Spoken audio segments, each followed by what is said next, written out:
Ainda não. Aqui acho que já entrou, já entrou. Sim, entrou. Peraí, deixa eu só pegar. Entrou agora.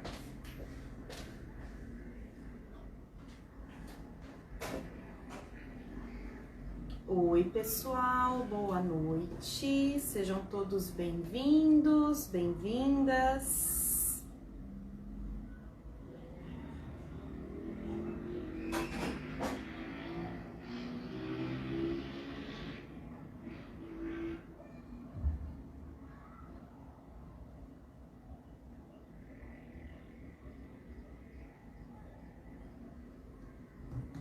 Vamos lá, se puderem compartilhar com os amigos, amigas, enquanto a gente começa.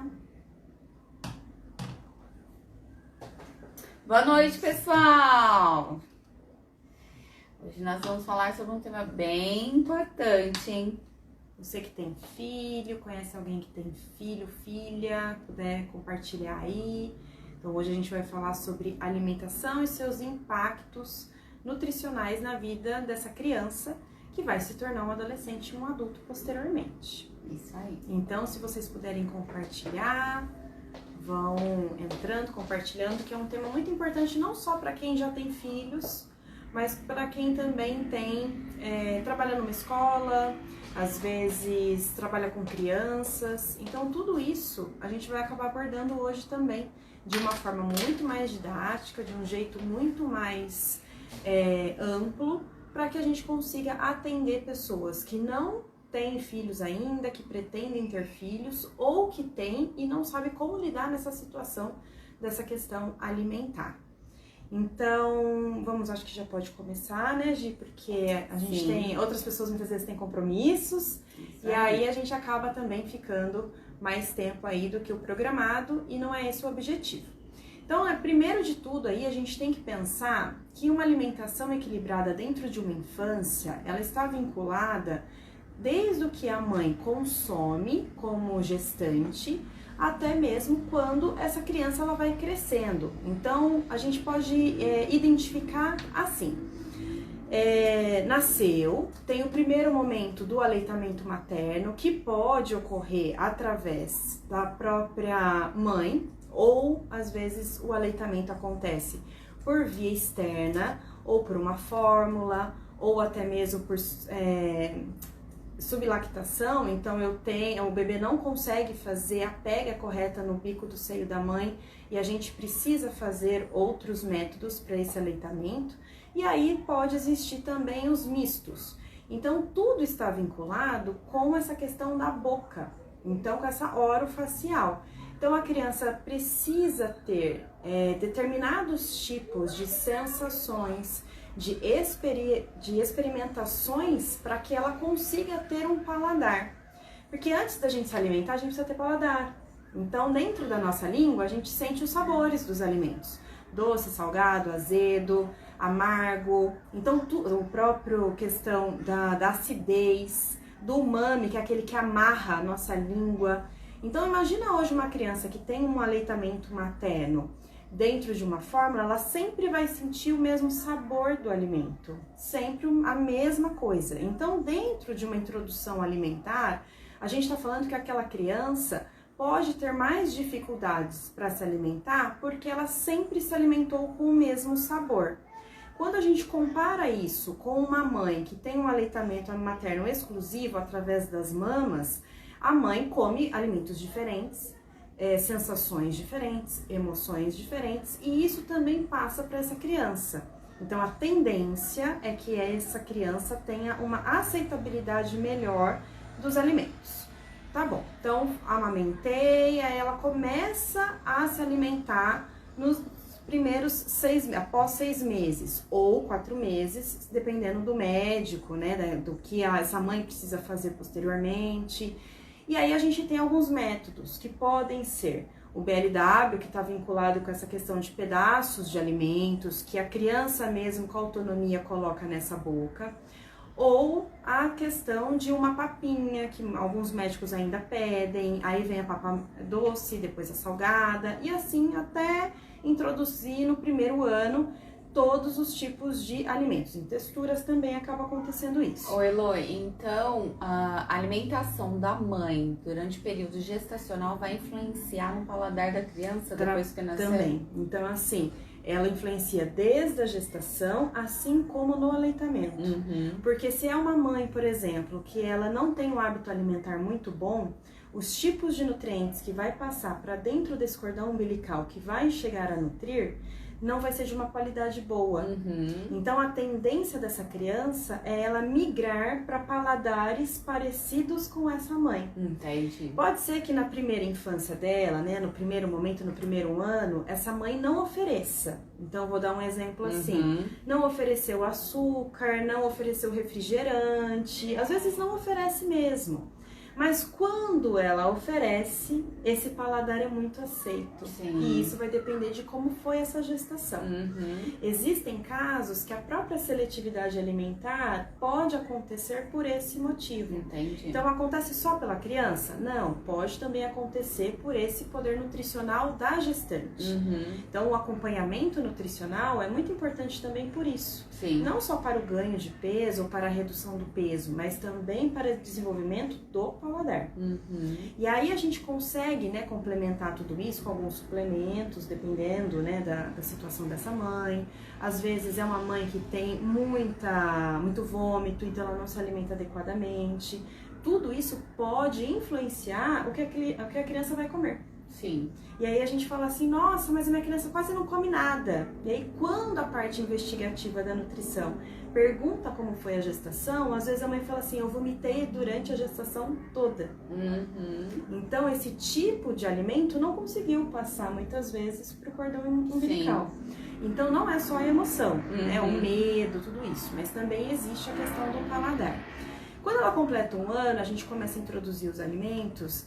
Existem sabores que não nos agradam até hoje. Sim. Imagina para uma criança que está descobrindo tudo. Sim. Textura, cheiro, a sensibilidade, o barulho se faz croque-croque. Então, assim, tudo para ela é novo. E às vezes, quando a gente introduz um alimento novo, ela tem um espasmo no sentido que a gente chama de gag. Parece que a criança vai engasgar. Mas ela não engasga. Aquilo ali é como se fosse um reflexo de algo que ela não gostou. Sim. E aí a gente fala assim, ela não gostou, colocou pra fora. É natural a criança fazer isso. Imagina, sei lá, a gente comer um brócolis cru. A gente não come brócolis cru. Então, se a gente coloca um brócolis cru na boca, automaticamente o nosso corpo vai regurgitar aquilo. Mas não é um engasgo. E aí muitas mães têm medo, às vezes, de introduzir um alimento diferente por esse movimento que essa criança faz, de colocar a língua pra fora, né? Então ela bate no palato, na parte de cima, no céu da boca, e coloca o alimento pra fora. E ela fala assim, minha filha tá engasgando. Sim. Porque o que mais a gente tem medo é que os bebês, crianças, engasguem. E a gente não saber como lidar com isso, né? Com as manobras. E aí a gente fala assim, então ele não come. E, às vezes, a gente começa também a proporcionar uma seletividade para essa criança inconsciente. Então, assim, ele não come carne. Desde pequenininho ele nunca comeu. Mas quantas vezes você insistiu no processo? Sim. Então, dentro da literatura, o que a gente fala? Que precisaria de pelo menos 10 vezes horários, texturas diferentes de um determinado tipo de alimento pra gente saber se aquela criança gosta ou não. Entendi. Então, assim, vamos voltar no brócolis aqui. O cheiro às vezes não agrada, porque né, ele já tem um cheiro mais de enxofre. Aí a textura às vezes já não agrada. Aí a mão que ele coloca, aquela coisa mais áspera por causa das arvorezinhas do brócolis, dos ramos. E aí você coloca na boca e ela não gosta. Então ela cospe. Ou ela faz, né? Ela trava a boca e vira a boca não querendo. Aí você vai proporcionar isso novamente de qual maneira? Do mesmo jeito que você colocou? Não. Às vezes precisa cozinhar um pouco mais, às vezes precisa picar, porque criança tem isso também.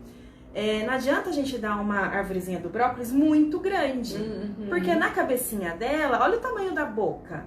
Ela olha e fala, gente, isso aqui não cabe aqui dentro.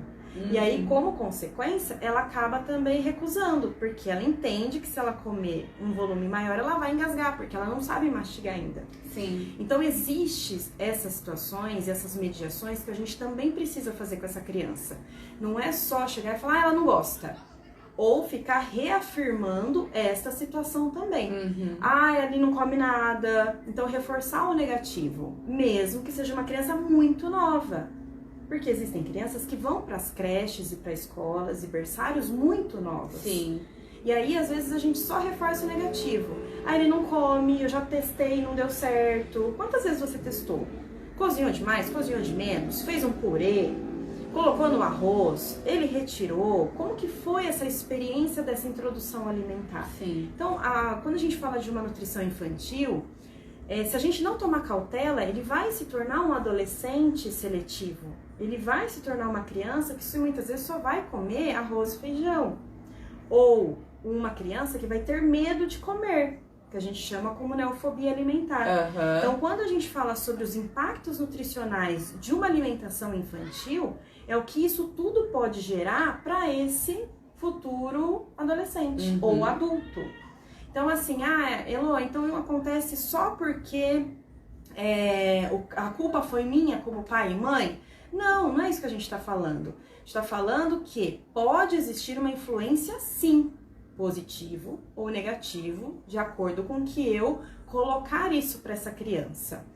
Outro ponto também que eu acho importante a gente dizer dessa idade, né, que existem, né, a gente fala que começa uma primeira adolescência na criança, até 4 anos de idade, mais ou menos.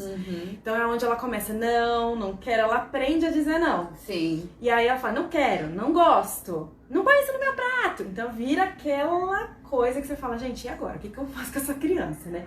Soco a comida, coloco na boca, faço, né, as questões de chantagem emocional. Sim. Né, que é assim, olha, se você comer tudo, você ganha o doce. Se você não comer, você não sai da mesa. Então, para uma criança, ela está começando a entender o que são emoções e sentimentos. Então, dependendo do jeito que você fala com ela sobre isso, ela pode entender que você está abandonando ela ou tornando recompensas. Sim. Então, se eu fizer tudo, eu ganho doce. Sim. E aí vira uma obrigação de comer, não vira prazer. Só que a gente faz isso quando criança. Tá, mas eu fui a melhor mãe do mundo, porque afinal, né, ela come de tudo agora, só no meio da recompensa.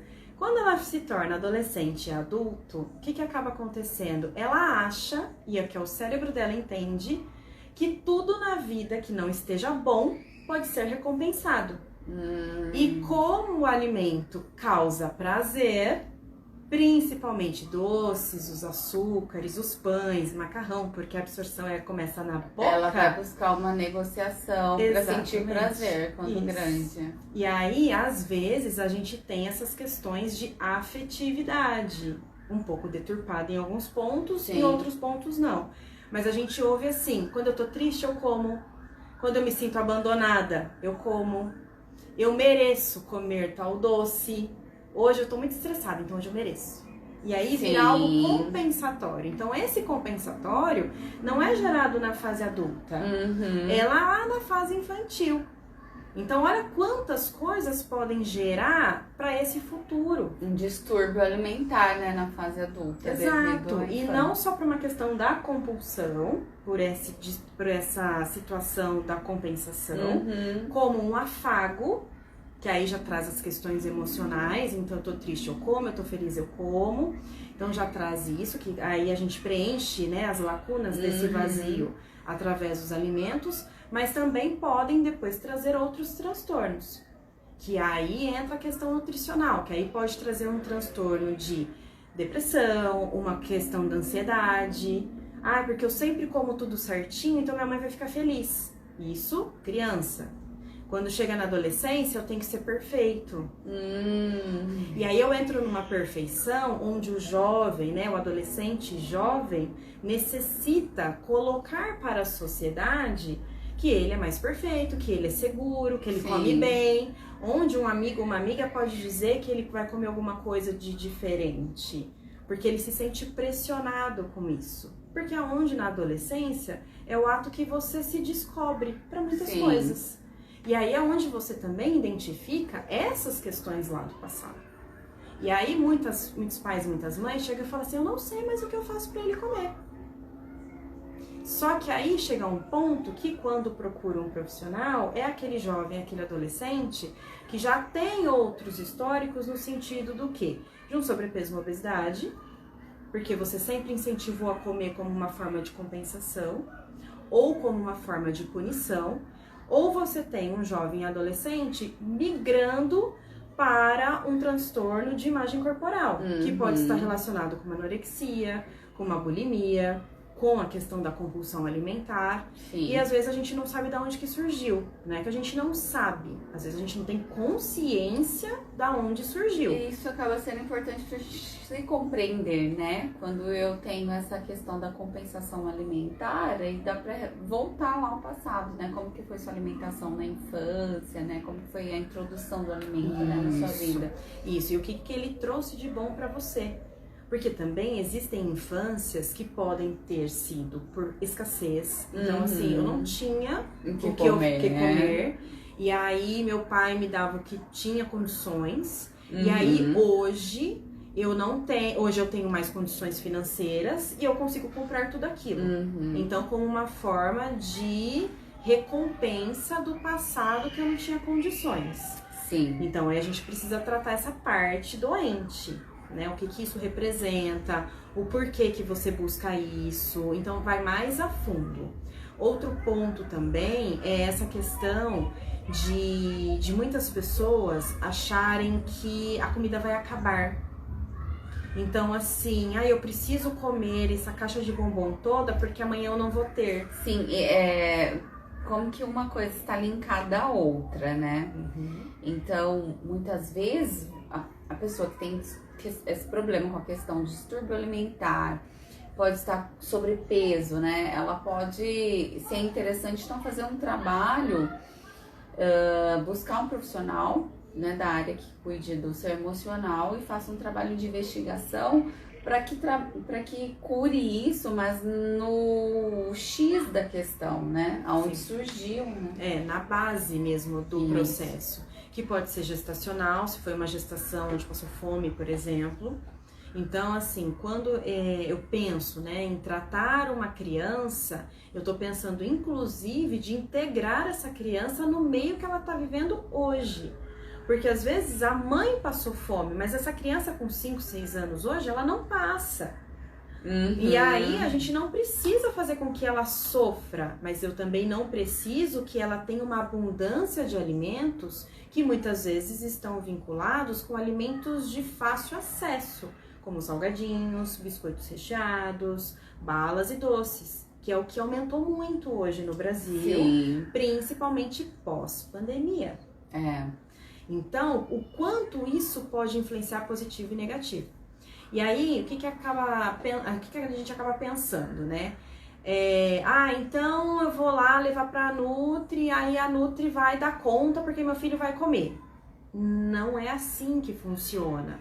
Então, para essa criança aprender a comer, ela precisa quebrar paradigmas. Então, ela precisa pegar o alimento, sentir o alimento, e tudo isso é sensorial. Então, eu não consigo muitas vezes chegar para a criança e falar assim, coma o brócolis porque ele faz você crescer e ficar fortinho. Sim. Dependendo do que essa imagem, do que ele entende sobre crescer e ficar fortinho, essa mensagem, de acordo com a neurociência, pode promover posteriormente o fortinho de ficar gordinho. E aí ele vai reproduzindo esse ficar fortinho e ele vai ganhando peso. Então, são frases de alto impacto. Sim. Então, a gente precisa aprender a contornar isso. Fácil? Porque, às vezes, a gente foi criado por gerações que eram aquelas, se você não comer, você não vai sair da mesa. Isso. Né? Então, assim, hoje, atualmente, né, e recente, tipo uma semana, assim, como que você fala para uma criança estar conectada com a comida se ela não para? Sim. Aí você fala assim, gente, como é que a criatura senta aqui pra comer? Ela não vai sentar. Então, mas eu percebo que assim, os pais muitas vezes eles querem exigir algo dos filhos que eles não fazem, né? Sim. E já está comprovado cientificamente que toda vez que eu imponho algo, a outra pessoa, ela tem uma tendência a não aceitar aquilo, né? E ela age como uma repulsa. E toda vez que eu coloco como exemplo, né, eu vou adotando o padrão de comportamento que eu obtenho resultados favoráveis e o outro percebe que aquilo é legal, ele começa, né, a seguir mesmo sem eu ter colocado, dito que aquilo seria bom para aquela pessoa. E a criança funciona da mesma maneira, né? Quem que é referência para a criança? São os pais. Então, muitas vezes os pais, eles não comem algo saudável e eles querem impor pro filho que ele coma. E muitas vezes o pai não senta para comer na mesa, mas quer que a criança sente para comer na mesa. Então, assim, como que essa criança vai adotar esse tipo de comportamento se a referência dele não tem, né? E aí a gente entra na questão dos neurônios espelhos. Sim. Então, assim, o neurônio espelho é aquilo. Ah, eu e a Gi estamos aqui e a gente acaba se vendo. É natural, muitas vezes, quem está nos assistindo, ou fazer o mesmo posicionamento de mão, Sim. de braço da Gi, ou o mesmo posicionamento meu. E daqui a pouco, inconsciente, às vezes eu faço o mesmo movimento da Gi. Isso é muito natural.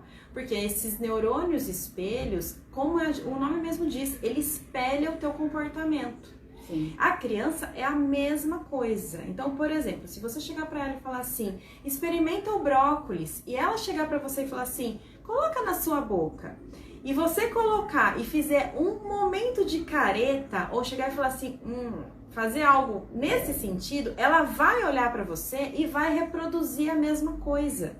Então, assim, é uma delícia, e você tá assim, é uma delícia. Ela vai fazer a mesma coisa.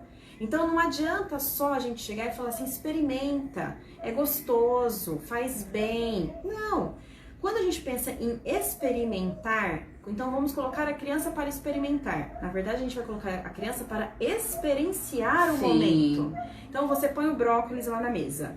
Aí você, como pai e mãe, coloca esse brócolis no seu prato. Pergunta, porque aí você está promovendo que a criança também tenha opinião sobre aquilo.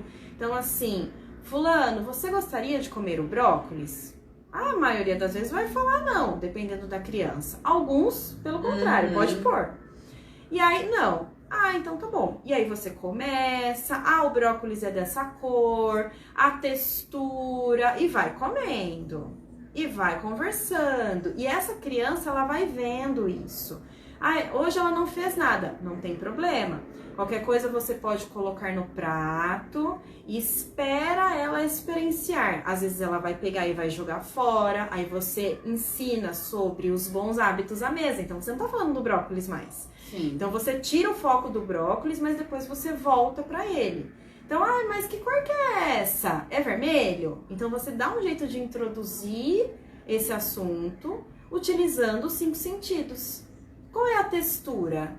E o cheiro? O cheiro não é muito bom, não. E fale a realidade para essa criança. Porque o que a criança quer é que você seja sincera. Então, se você chegar e só falar assim, é uma delícia, e o cheiro é maravilhoso, e não for, ela sabe que você tá enganando. Sim. E aí ela perde a segurança em você. E a confiança, né?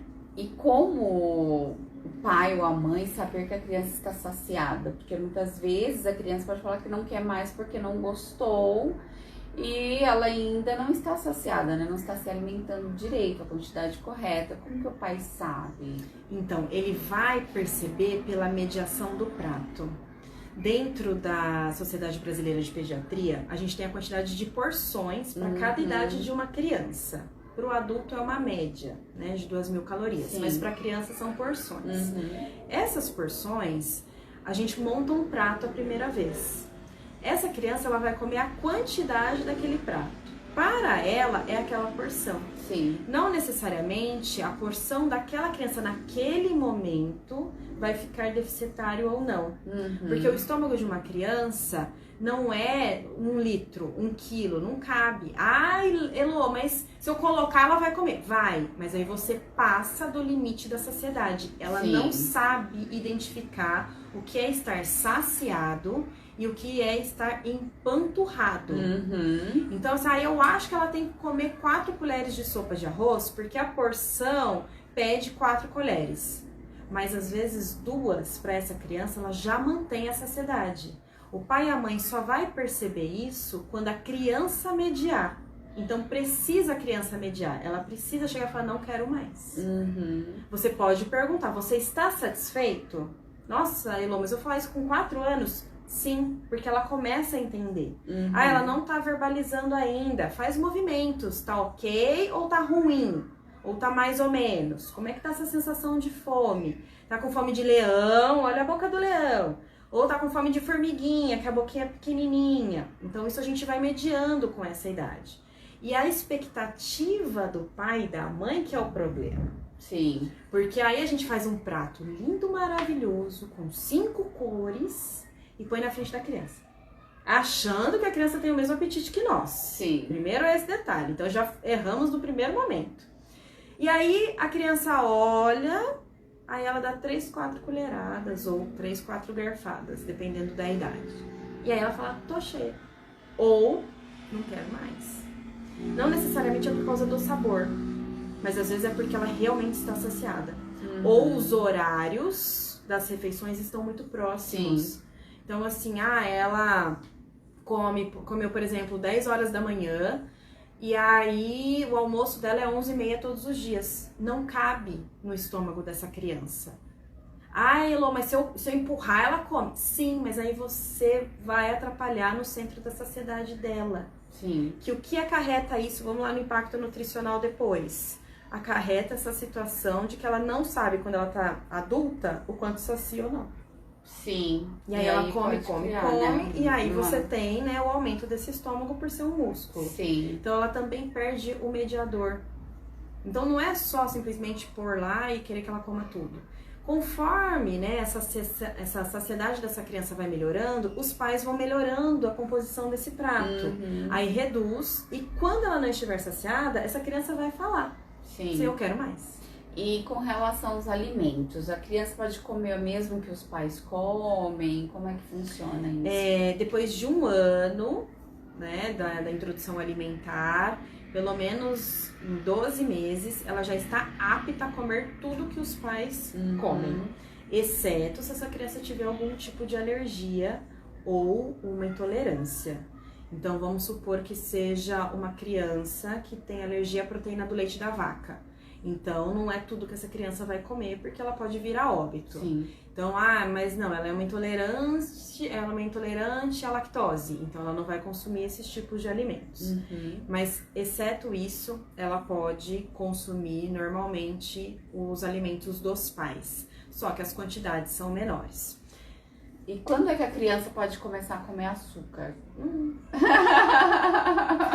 O ideal, se fosse, né, o ideal mesmo, seria depois de 3 anos de idade. Nossa, difícil. É difícil, né? Algumas partes, né? Algumas sociedades falam para a partir de 2 anos, mas o mais indicado seria a partir dos 3. Entendi. Então, assim, justamente porque depois ela vai ter convívio com outras crianças. É um paladar que ela já tá com o paladar mais formado. Então, mesmo que ela tenha contato com esses açúcares, ela não vai ficar pedindo toda hora. Sim. Então, assim, ela não vai sentir falta. E a aceitabilidade para ela dos outros alimentos vai ser muito melhor. Então, quanto menos açúcar a gente tiver, melhor. Ou aquela situação, se você puder não dar, seria o mais indicado. Mas existem situações que é necessário por questões ou de uma baixa renda, ou às vezes é um leite mais em conta. Sim. Então tudo isso também está associado. Dentro de tudo isso, a gente tem dentro das UBSs, né, dos centros de saúde aí, dos famosos postinhos, né, que existem nutricionistas para poder orientar isso também, para que realmente a gente evite que essas crianças tão novas comecem a receber açúcares tão cedo. E como consequência, a gente aumenta a questão de uma insulina, aumenta a tendência de um sobrepeso, uma obesidade infantil, podendo ocasionar diabetes. Sim. Então, quanto mais a gente conseguir deixar sem, melhor. Principalmente se for o açúcar adicionado, que é aquele que a gente usa em alguns alimentos, o adicionado no leite, né? Então, tem tudo isso também que a gente pede para que não seja inserido. Sim. Veio uma pergunta foi de uma paciente hoje. Eu esclareci, eu achei válido também a gente falar aqui. Sabe os pratos com divisórias que muitas mães colocam? E aí faz assim, aqui põe a salada, aqui põe a carne, aqui o arroz e feijão. A gente não usa mais, apesar de ser super fofo. Eu acho muito bonito esses pratinhos, mas a gente não usa. Porque pro cérebro da criança, quando você separa, você não integra os alimentos entre si. Então, para ela, a gente pode gerar até um transtorno de toque. Por tem que comer separado? Que tem que comer separado e que o alimento não pode encostar um ao outro. Entendi. Então, seria interessante a gente parar com essa prática, né, de separar os alimentos totalmente no prato, onde não pode encostar. E realmente, monta-se o prato, um prato só, sem divisória, com os alimentos para essa criança. Elô, mas eu sempre fiz isso com meu filho sempre comeu. Então, acho que você que está equivocada. Aqui a gente não tá para falar o que tá certo e o que tá errado. A gente tá para falar o que a literatura nos traz. E é algo tendencioso, né? Não necessariamente que vai desenvolver. Exatamente. Então, assim, é pra a gente evitar. Porque a gente sabe que os estudos promovem isso. É como se fosse a beterraba, por exemplo, que a gente coloca no prato e ela tinge tudo. Então vai ser um tipo de alimento que provavelmente, se eu separar, ele nunca vai conseguir reintegrar. Porque a hora que eu coloco junto, ela vai tingir todo, inclusive o prato. Sim. Então, se eu já coloco ali, essa criança já entende que ela solta um corante, que vai tingir aquele arroz, que aquele arroz vai ficar rosa. E que pode, que pode consumir, que não tem problema nenhum. Então, tudo isso tem a ver. Uma outra coisa que eu acho interessante é nas escolas, né? Porque as musiquinhas que a gente às vezes ouve é o quê, né? Comer, comer, para poder crescer. Sim. Então, o que essa criança está tentando entender com isso? Mas ela é só uma criança, ela não sabe nada. Mas, às vezes, a gente fala assim, eu pergunto, por que você está comendo isso? Porque a gente precisa comer para poder crescer. Sim. Mas crescer em que sentido? Ela entende crescer de altura ou ela entende crescer de forte? Sim. Então, ela não tem esse discernimento. Sim. E aí ela vai pegando todas as informações, vai somando, e aí ela depois tira as conclusões possíveis. E aí o que me chama mais atenção é que hoje, com todos os transtornos que a gente tem na infância, aumentou-se as queixas e os números de crianças acima de 7 anos se queixarem do corpo. Nossa! Então, assim, uma criança de 7, 8 anos, um menino ou uma menina, já se olhando no espelho e falando que não está feliz com o corpo, o que será que está acontecendo com isso? Eu percebo que assim, as redes sociais, né, a mídia facilitou N coisas, assim como essa transmissão que nós estamos fazendo, né, esse tipo de informação, acesso à informação, porém, criou muitos estereótipos, né, de padrões em relação à vida e tudo mais. Então, assim, entra naquela situação da comparação, né, que é uma dos quesitos que mais adoecem o ser humano. Então, quando eu entro na rede social, as pessoas vão postar bonito, belo, é óbvio, né? Sim. Então, vai postar lá a casa bonita, ou uma viagem, um bem arrumado. Nós nos produzimos para estar aqui. Até para causar uma boa aceitação, uma boa impressão em relação a vocês. Porém, no dia a dia, eu não acordo desse jeito, né? Eu tenho as minhas questões e tudo mais, tenho as minhas dificuldades, assim como todos vocês. E a criança, ela entra na internet, aí ela vê várias coisas, né? Vê aquele brinquedo, vê aquela... É o desenho perfeito, né? Sim. Então, aí mexe com a cabecinha dela, né? E como que ela tem que ser, como que tem que ser a vida e tudo mais. Então, assim, eu estava vendo até uma reportagem, agora desvinculando um pouquinho do assunto, a importância de se ter serviço social e já foi até aprovada a lei, até onde eu sei, o serviço social e também a psicologia dentro das escolas, né? A importância até devido a esses atentados que estão ocorrendo. E a nutrição também não é todas as escolas que tem, né? Geralmente são escolas particulares. Eu vejo que também seria algo interessante de ter em todas as escolas do município também, estadual e tudo mais. Por quê? Porque essas crianças, elas precisam de um acompanhamento profissional para orientar com relação a essas coisas, né? Sim, porque não é só aquilo que come, né? É aquilo que a gente vê, é aquilo que a gente espelha. É porque que o amiguinho pode usar bermuda e o outro não se sente bem usando a bermuda? Por que que aquele sempre fala, ah, você sempre vem de calça, por quê? Ah, porque você deve ter uma perna feia, né? E aí começa. Então são comentários que envolvem totalmente o emocional dessa criança. Às vezes não é porque a perna dela é feia, porque às vezes não é mesmo, mas é porque ela não tem condições de ter uma bermuda. Sim, ou até não gosta, né? Ou já não vai gosta, criando já exatamente. aquela personalidade, prefere usar uma calça e tudo mais.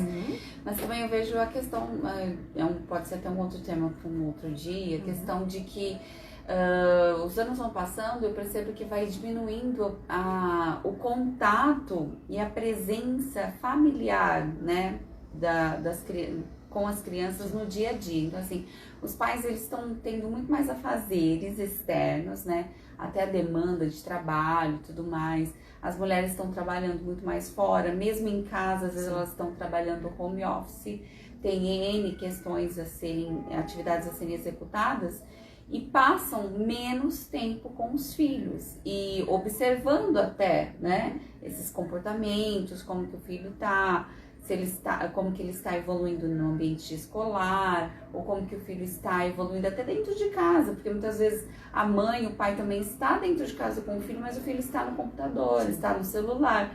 Então, qual a qualidade desse tempo que os pais estão passando com os filhos, né? Porque o simples fato de um pai e uma mãe sentar na mesa para comer com o filho faz toda a diferença. É nesse momento da refeição ali que você observa o seu filho, conversa com ele, vê se ele está se alimentando bem ou não. E você faz essa troca de informações, né? E você tenta até entender essas limitações que às vezes ele passa. Sim. Então, assim, não é só uma questão alimentar, né? Aquilo que eu coloco dentro da minha boca. Mas é qual é esse acesso que eu tenho. Então, o que mais acontece dentro de uma escola, que às vezes o lanche volta todo. Sim. Então, assim, uma criança de 7 anos, o lanche volta todo, e quando ela tá dentro do carro, ela está morrendo de fome, qual é o tipo de vergonha que ela tá passando em abrir a lancheira? Sendo que dentro dessa lancheira, muitas vezes a lancheira tem um poder nutricional muito bom. Sim. Então, será que é alguém que está falando pra ela no sentido, nossa, você come certinho? Nossa, você tá comendo isso pra você emagrecer? Porque é muito difícil a gente ouvir algum comentário de uma lancheira falando assim, ah, você está comendo porque você precisa, né? Ou, nossa, que legal essa fruta, você me dá um pedaço? E a criança, ela está em processo de formação, certo? Então, ela ainda não tem uma estrutura emocional bem consolidada, né? Então, assim, a criança, o que vier para ela, por exemplo, de crítica, muitas vezes ela não vai saber lidar com aquilo. Não, e ela aceita, né? Ela pega pra ela. Quem é responsável por fortalecer, né, esse emocional? Os pais. Os pais. Os professores vão auxiliar, mas quem é responsável são os pais. E se o pai e a mãe não conversam com o filho, não tem essa interação, não tem essa participação, essa criança, ela vai ficando à mercê do que está acontecendo externamente com ela. Isso, e a alimentação, principalmente em crianças que ficam no período integral da escola, ou que tenham que ficar por N motivos, né? Porque o pai trabalha, tá chegando de outra cidade para buscar, ou o carro quebrou, enfim, acontecem N situações. Entender que a gente não pode compensar essa criança com comida. Então, assim, o papai ou a mãe atrasou, mas ela trouxe isso daqui pra você. Não dá pra gente tratar uma criança no compensatório. Ou chegar a ponto e falar assim, olha, eu vou comer um lanche, exemplo, qualquer, e você tem que comer arroz e feijão. Mas por que ela tem que comer arroz e feijão? Porque ela precisa se nutrir. Mas e você, como pai e mãe? Então por que você não compartilha esse momento do lanche com ela? Mas ela está fora do peso. Ué, mas se você está comendo aqui e você obriga a outra pessoa a comer, ela sempre vai se sentir excluída Sim. naquele momento, principalmente no horário da refeição, que teoricamente é para se comer na mesa, não é para se comer no sofá, não é para assistir televisão, não é para colocar o tablet para a criança brincar. Ah, mas assim ela come, Nutri. Claro que ela vai comer, porque ela não sabe o que ela tá comendo. Sim. E assim, quantos erros nós temos? Quantas vezes a gente, às vezes, reproduz isso, né? Até mesmo com nós. Tipo, deixa eu comer logo aqui porque eu tô com pressa, porque eu tenho que responder tal coisa. E quando a gente vê, é isso que acontece. Também acaba acontecendo aquela situação assim, a criança não come, por diversos motivos.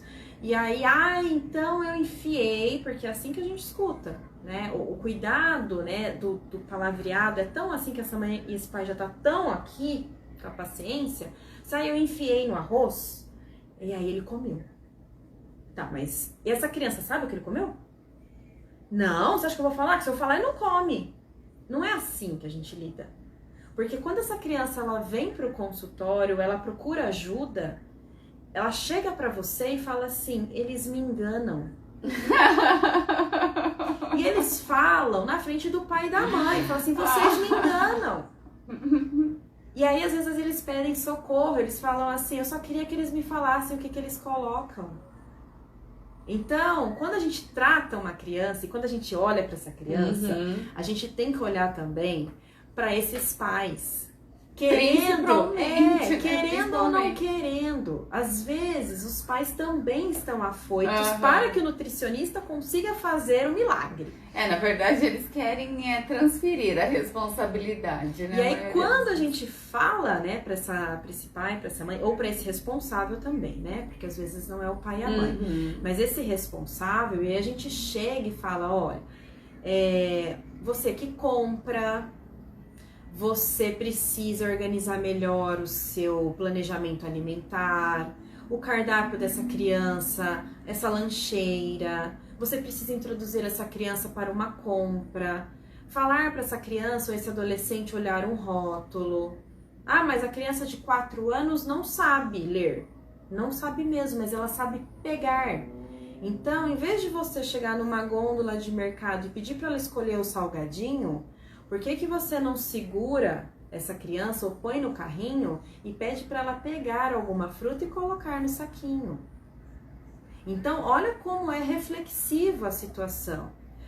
Então, Elô, tudo é culpa do pai e da mãe? Não necessariamente, Não, mas a maioria é. Porque, foi como a gente disse, a ausência desse pai e dessa mãe faz com que essa criança seja mais autônoma. E foi isso que aconteceu com a pandemia.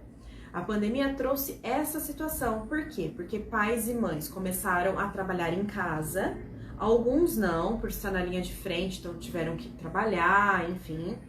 Então, mas a maioria, né, da população, principalmente infantil, teve que ficar em casa.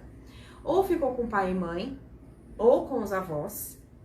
E aí, como consequência, mãe e pai trabalhando, fazendo reunião, se adaptando nessa vida nova do home office, porque muita gente nunca tinha trabalhado assim. Sempre trabalhou batendo cartão, tendo que estar no local. E aí, essa criança, ela pede, ela implora essa atenção. E aí, ela desafia esse pai e essa mãe, porque ela chega e fala, eu estou aqui, você não está me vendo. Então, onde ela começa? Entrar na câmera, então tem uma reunião, ela entra.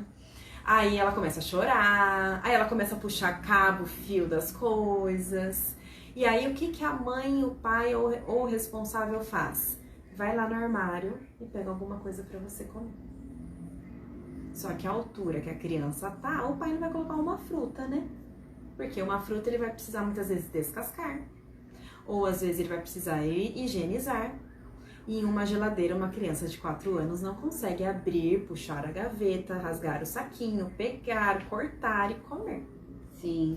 Então, olha como tudo isso influencia. E como, né? Quais são, assim, dicas que você pode dar para os pais que facilitem a introdução de alimentos mais saudáveis, então, no dia a dia, né? Desde o início, assim, para a criança. O que a gente pode pensar primeiro de tudo, né? Então, assim, se eu já comecei, se é uma criança que já come, Eu não consigo fazer a retirada de tudo ao mesmo tempo. Então, vamos colocar vamos começar com aquela criança que já come de tudo, né? Então, assim, mas eu quero que ela coma melhor, eu quero que ela coma mais verdura, mais legumes. Então, a gente tem que analisar isso num contexto. Então, qual é o hábito alimentar dessa criança hoje? Então, vamos supor que ela tenha o hábito de comer muito biscoito recheado, bolachas, biscoito de polvilho, ou salgadinhos, refrigerantes. Então, dentro do processo, a gente vai tirando, fazendo trocas combinadas com essa criança para vir reduzindo o consumo desses alimentos ou desses hábitos. Então, você pode, ela come isso todos os dias, ela leva salgadinho todos os dias na escola. Então, você faz um combinado. Olha, vamos levar os salgadinhos durante 3 vezes na semana? Qual salgadinho você vai querer colocar nessa lancheira? E aí vai fazendo combinados, vai trocando, vai dando opções para essa criança como substituto desse salgadinho. Tô falando salgadinho, poderia ser outro produto. Do salgadinho, e aí você vai reduzindo para uma vez na semana, até ela ir perdendo um pouco mais esse paladar. E aí ela começa a se tornar quinzena e às vezes mensal. Então a gente faz regressão aos poucos. A gente nunca fala assim, mesmo que ela esteja com o exame todo alterado. Então assim, Elô, ele tá com colesterol alterado com 5 anos. Então assim, tem que tirar tudo. Não adianta, porque ela não vai aderir. Ela vai entender aquilo como uma punição. E ela não sabe o porquê que ela tá fazendo isso. Então a gente reduz, faz as trocas, combina com essa criança, aí chega um momento que vai ser uma vez na semana, até às vezes uma vez por mês, ou quando essa criança tiver muita vontade. Quando a gente entra com hábito saudável, eu tenho que explicar para essa criança ou para esse adolescente o porquê é necessário comer frutas, por exemplo. Então não adianta eu só chegar e falar assim, é porque o cabelo fica bonito. Para criança e para adolescente, tá bom que o cabelo fica bonito, mas e depois? Quando a gente fala com o adulto é por causa do colesterol, por causa do intestino, tá, mas como é que eu levo isso para essa criança? Para ela entender esse conceito, que se ela continuar fazendo isso, vai ter problemas. Então hoje as crianças, principalmente os escolares, eles sabem muito mais coisas. Então de uma forma lúdica, de uma forma de um brinquedo, de um jogo da memória, a gente pode falar, olha, o brócolis é bom para a nossa cabeça. Nossa, Nutra, mas vai ser aquele arraso, né? No meu jantar, no meu almoço, vou ter uma aula todo dia, eu não vou dar conta. Não necessariamente precisa fazer isso com todos os alimentos. Peça para a criança escolher um, ou você mesmo pode dizer sobre um. Então, hoje tem arroz, feijão, cenoura e frango, um exemplo. Então, hoje eu vou falar com meu filho sobre a cenoura. E aí você pode explorar esse alimento da melhor maneira possível. Como? Cor, textura, é duro, é mole, é crocante, não é? O que você acha que essa cenoura pode fazer pro seu corpinho? Você sabia que a pele é formada por isso, por aquilo? Então você vai trazendo brincadeiras nesse processo. Você sabia que a cenoura tinge o dedo? Não sabia. Pega a cenoura, faz assim. Aí a criança, nossa, que sensacional! Então, assim, vira aquele momento da refeição sem ter apenas regras onde você tem que sentar, comer, ficar quieto, né? Senta, come, boca fechada, não fala nada, acabou, põe seu prato e vai embora. E com relação aos horários? Os horários são importantes, né, para a refeição também? São, e assim, tão importantes quanto uma amamentação. A criança, ela precisa ter regra, mas não a punição, claro, né? E também sem estar muito aqui, fechada. É 8h05, nossa, ela não comeu, era 8 horas, e agora? Ou ela atrasou no banho, por algum motivo. Então, é saber, né, trazer a flexibilidade disso também, dessa educação. No entanto, eu posso pensar que se ela sabe o horário que ela tem que tomar banho, ela sabe o horário que ela tem que almoçar, com isso tudo eu começo a ter a disciplina de que aquele momento é um momento familiar, que aquele momento é o momento da refeição, que na sobremesa não vem antes, que a fome que ela tem, ela vai passar com aquele prato de refeição que a mãe e o pai estão fazendo. Então ela precisa entender os limites. E não só impor o limite, porque o que a gente tem hoje, como os pais e mães estão com horários mais reduzidos, a gente acha que tem que ser tudo assim, tem que comer agora porque você tem que sair, porque daqui 5 minutos você tem aula disso, depois você tem que ir pro inglês, depois você tem que ir pra terapia. E aí essa criança não consegue administrar tudo, porque ela não é adulto. Não adianta eu fazer um quadro de horários e fazer com que ela cumpra 100%. Sim. Ela não sabe o que é isso. Então, assim, se eu tenho tarefas para fazer com ela, eu preciso colocar tarefas que sejam mais importantes. Então, mas eu percebo também que hoje em dia, alguns pais estão falando que a criança não consegue acompanhar também uma certa rigidez, né? Mas eu percebo também que hoje em dia as crianças estão muito... na hora que ela tiver fome ela come. Na hora que ela quiser, ela come. Então, assim, por exemplo, uma criança... Hoje eu percebo até que as crianças estão dormindo até muito tarde, né? Na minha época não era assim. Aí as crianças estão assim, na hora que ela tiver fome, ela come. Vai comer meia-noite. Vai comer, sabe, assim... E a gente ouve muito isso também, Gi, porque a criança, quando a gente deixa ela não toma tanto tempo do adulto. Então, quando a gente começa a impor regras, mas são regras de acolhimento, inclusive, não adianta só ser regra para você espancar uma criança, bater nessa criança, porque ela também não entende. É você trazer o acolhimento e explicar para ela por que ela tem que comer agora. Então, assim, por que ela não pode comer meia-noite? Todos da família comem meia-noite? Aí vem a questão do exemplo. Vem essa questão. Então, assim, ou vem a outra situação, por que ela tem que comer às 8 se todo mundo come meia-noite? Por que a regra é só para um? Então, é necessário que a regra seja para todos, que o hábito seja para todos, para que ela consiga entender que ela está inserida naquele momento, naquela sociedade que ela vive. Por que na escola ela sabe o horário para ir no banheiro, ela sabe o horário para comer? Por quê? Porque todo mundo faz. Na verdade, assim, aí entra um desafio para os pais, né? Porque o quanto você tem disciplina na sua vida. Às vezes nós queremos colocar disciplina para os filhos, mas nós não temos disciplina, né? E cobra do outro, às vezes, essa disciplina que a gente não põe. Aí depois questiona porque o filho, né, come de tal maneira, porque o filho é assim, o assado, não gosta de tal coisa... Mas você não está tendo, né, esse comportamento, você não está colocando como exemplo. Então, eu não sou mãe, né, mas assim, eu vejo que o quanto realmente a questão de você fazer para ser exemplo, para incentivar as outras pessoas é importante na questão quando você tem filhos, né? Sim, e aí a gente chega no ponto de que, meu filho não faz nada daquilo que eu mando. Mas como você impõe? Você impõe isso através do medo? Sim. Você impõe isso através da segurança? Ele sente confiança em você? Ou você só grita? Então, você conversa, você explica.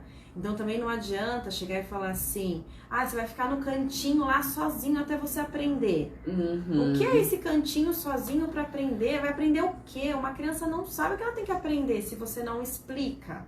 Então, tem que esperar essa criança se acalmar. Elô, mas você acha que é fácil, né? Nunca falei.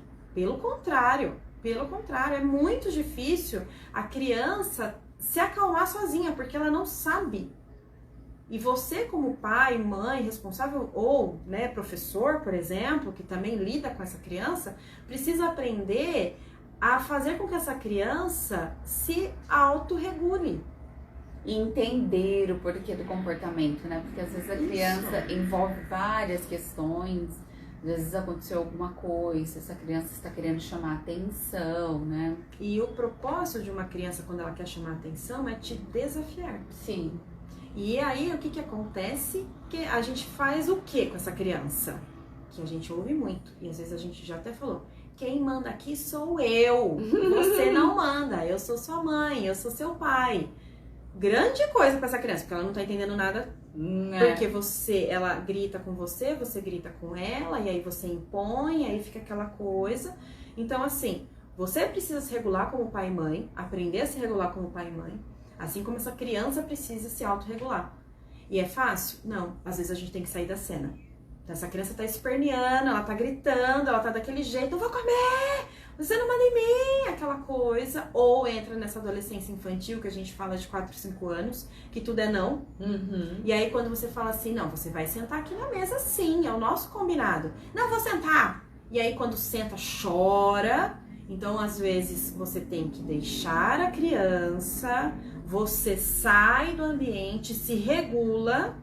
O que é se regular? É trazer uma respiração, se conectar consigo própria. Sim. Então, são coisas que a gente já vem falando de outras podcasts justamente por causa disso. Então, quem faz uma prática de yoga, por exemplo, consegue se reequilibrar mais rápido.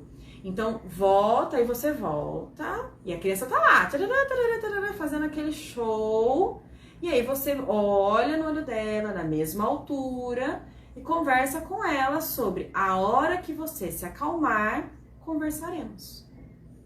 Porque se você for reativo, você vai entrar na mesma situação dela. Sim. Não precisa gritar, porque aí você começa... Vai se igualar. Vai se igualar a ela, e ela vai sentindo mais poder. A neurociência trabalha isso. Então, assim, quando você é desafiado, você se desafia. E aí você fica nessa coisa de um querendo combater o outro. Então, eu joguei pedra em você, você joga pedra em mim. Aí eu jogo uma tábua em você, você também joga em mim. Então, você fica nessa reação. Com a criança, não dá. Então quer dizer que eu perdi? Porque ela chorou e eu fiquei quieta, eu perdi. Não, você só mostrou pra ela que quem manda é você. De qual maneira? Mantendo a serenidade. Por isso que às vezes a gente sai do local, respira, se conecta, volta, dá o recado. Essa criança pode demorar 5, 10, 1 hora para se acalmar, mas foi o tempo dela. Depois desse acalmar, você vai e conversa com ela, sem deixar no canto lá do pensamento. Sim. Porque às vezes acontece isso e acaba ficando no cantinho do pensamento mesmo. E aí a criança fica totalmente abandonada. Então tudo isso, né? Por que a gente trouxe isso? Para realmente falar para vocês que a nutrição e a alimentação tem tudo a ver com aquilo que a gente vai passar na fase da adolescência, jovem, adulto e idoso. Tem tudo a ver com Tem o tudo. emocional, né? E tem um fundo emocional que vai trazer a carga daquilo que eu posso tratar e daquilo que eu não posso tratar. E tudo, na maioria das vezes da vida, é tratável. A gente só precisa olhar com os olhos do coração e ouvir com os ouvidos do coração. Porque senão a gente realmente fica reativo. Sim, isso E aí mesmo. qualquer coisa a gente vai e briga e faz isso. E ouve, porque eu vou falar também igual. Então assim, não adianta. A gente precisa olhar para esses nossos filhos, para essas nossas crianças, para nossa gestação, que às vezes não é do jeito que a gente almejou. Do que a gente sonhou. Eu percebo assim, o quanto você aí, pai e mãe, você está sendo participativo na nutrição dessa criança, né? Sim. Como exemplo, como acolhimento, como observação, está tendo mais tempo para passar com seu filho para observá-lo, né? Conversar com essa criança. Porque muitas vezes, como a gente já falou aqui, a criança ela está negando um alimento, ela está tendo uma atitude um pouco mais agressiva na hora da refeição, porque ela está demandando de atenção que os pais não estão dando. E o quanto eu percebo assim, nas famílias hoje em dia, não se tem mais essa questão de sentar à mesa, né? O quanto isso é importante também para criar um hábito saudável de refeição na criança. Então, assim, enquanto você tira um tempo para sentar, né, fazer uma refeição junto com essa criança, é um momento que você tem para conversar com ela, para sentir a criança, se conectar com a criança e também gerar um hábito saudável alimentar nessa criança e de repente mudar até o seu hábito, né, junto com o seu filho. Isso, porque você fica tão no automático que é aquela situação assim, eu preciso comer para sobreviver, eu preciso comer apenas para matar a minha fome.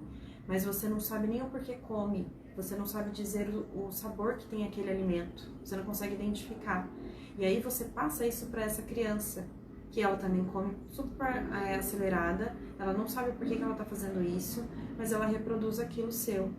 Ou outra coisa que também acontece, né, pra gente ir fechando aqui o gancho, tudo, é quando essa criança, ela corre da comida. Então, assim, você coloca o prato, o pai e a mãe sentam à mesa. Já é um hábito da família. Mas o comportamento da criança é ela sair correndo para ela brincar, enfim. Existem pais e mães que saem com o prato atrás. Uhum. E aí vem naquela situação assim, se eu não fizer isso, ele não come. Ou se eu não fizer isso, ela não come. Não, são regras. Você vai comer aqui. Pode ser que você coma de pé, mas ela tem que entender algumas regras, que a refeição é feita na mesa. Porque se ela entende que a comida vai atrás dela em qualquer momento, ela entende que ela está no comando.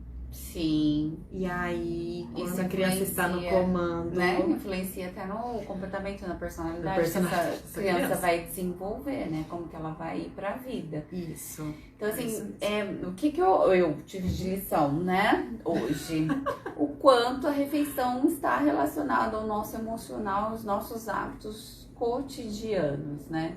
E aí, entre pais, né? Como você está lidando com as refeições no dia a dia, né? Como que você está interagindo com o seu filho no dia a dia? Será que não é hora de você aproveitar que você queira que seu filho tenha um hábito saudável alimentar e começar a prestar atenção em si mesmo e mudar junto com ele, né? Sim, e aí você vai ter um hábito melhor, o teu olhar vai ser diferente para essa criatura, né, que está nascendo, ou que vai nascer, ou que já está sendo criado, e até mesmo para você. E quantos traumas e quantas lembranças você pode ter desse passado que está interferindo muitas vezes no seu desenvolvimento pessoal. Você sabe que eu já identifiquei algumas coisas. No seu desenvolvimento pessoal e nas dificuldades que muitas vezes as pessoas têm quando vêm, né, no atendimento ou procuram um outro profissional da área da saúde que esteja relacionado com essa questão metabólica, de dificuldades de um emagrecimento ou de um ganho de peso. Porque muitas coisas acontecem lá atrás. E não é vergonhoso, você está sendo atendido por profissionais que vão te acompanhar. Se algum te julgar, você procura outros profissionais, porque a história sua de vida deve ser respeitada. Isso e a mesmo. história de vida sua é única. Eu posso ter passado nas mesmas situações que a Gi passou, mas pode ter doído mais aqui do que aqui. Pode ter ficado mais escasso o dela do que o meu. Mas só você sabe aquilo que te proporcionou na sua vida. Então, quando você for falar de um emagrecimento ou de um comprometimento do peso, ou para mais ou para menos, você precisa identificar e trazer no seu atendimento para você receber o acolhimento as suas dificuldades, inclusive encontradas na infância. E a situação pode criar traumas diferentes em pessoas Total. diferentes, né? Às vezes Total. uma pessoa, ela liga a refeição como algo ruim. Sim. Então aí ela vai ter um déficit alimentar de Isso. nutrientes, ela vai comer menos. Às vezes é uma pessoa que você olha que ela é muito magra, mas é uma pessoa que ela não é saudável. Isso. E às vezes você olha uma outra que já linkou como uma compensação, né, emocional. Aí ela come em excesso, mas come alimentos não saudáveis e tudo mais. Ela já é uma pessoa mais gordinha, porém também não saudável. Então Sim. olha como são entendimentos contrários, porém que levam também a um distúrbio, né, de Exatamente. equilíbrio emocional e físico. Exatamente. Então, assim, pessoal, é isso que eu trouxe para vocês hoje, né? Falando um pouquinho sobre essa questão da nutrição infantil, promovendo essa questão, né, da fase adulta nossa, para que a gente consiga compreender melhor todos os nossos traumas, as nossas tendências, as nossas dificuldades, inclusive as nossas vitórias, porque quando a gente ressignifica muito aquilo que a gente viveu lá atrás, hoje a gente consegue ter tratamentos muito eficazes. É isso mesmo. Então, assim, eu acolho todos vocês que estiveram aqui nesse momento, que poderão assistir posteriormente, porque já tive algumas pessoas que me falaram, não consigo assistir agora, mas vou assistir depois. Então, eu agradeço a oportunidade, agradeço por vocês abrirem esse espaço na casa de vocês, para poder nos ouvir, poder compartilhar um pouco do meu conhecimento para vocês nessa 1 hora de bate-papo. Ai, Muito eu que grata, agradeço. como sempre. Gratidão, pessoal, imensamente. Vão nos acompanhando porque vão vindo vários temas e como vocês perceberam hoje, um tema de alimentação infantil pode trazer muita clareza para você aí adulto, né? E traz uma percepção maior até dos nossos comportamentos, de como que nós estamos agindo, de coisas que, padrões de comportamentos que talvez você tenha herdado, vinculados à sua alimentação lá na sua infância e que você hoje, identificando, não vai estar repassando para os seus filhos, repassando para os ambientes nos quais você está se desenvolvendo, se relacionando, interagindo e tendo a oportunidade de evoluir, se tornar uma pessoa melhor, ter uma vida muito mais saudável não só fisicamente, mas emocionalmente também, né? Gratidão imensa. Gratidão, pessoal, sempre. Um beijo enorme Beijo e pra até vocês. terça-feira que vem. Até a semana que vem. Não se esqueçam de nos acompanhar no canal do YouTube também. Isso mesmo. As nossas lives estão ficando salvas tanto aqui, quanto no Facebook, quanto lá no YouTube. E para quem não tem rede social, você pode estar enviando o vídeo do YouTube para essa pessoa assistir. Com certeza. Tá Grande beijo, pessoal. Tchau, tchau. Beijo, até mais. Até.